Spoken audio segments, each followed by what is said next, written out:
خیلی ها میگن نمیتونم مدیتیشن کنم، ولی تا حالا شده بخوای امتحان کنی توی دماغتو بو کنی؟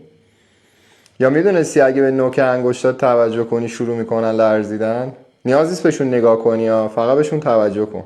یه احساس خارش کوچیک و لرزش توشون شروع میکنه اتفاق افتادن.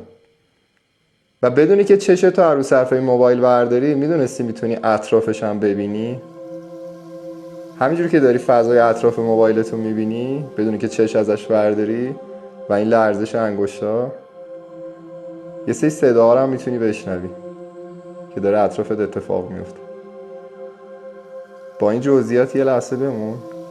صداها، فضای اطراف، لرزش انگشتات. یه نفس عمیق بکش، بدنتو یکم رها کن.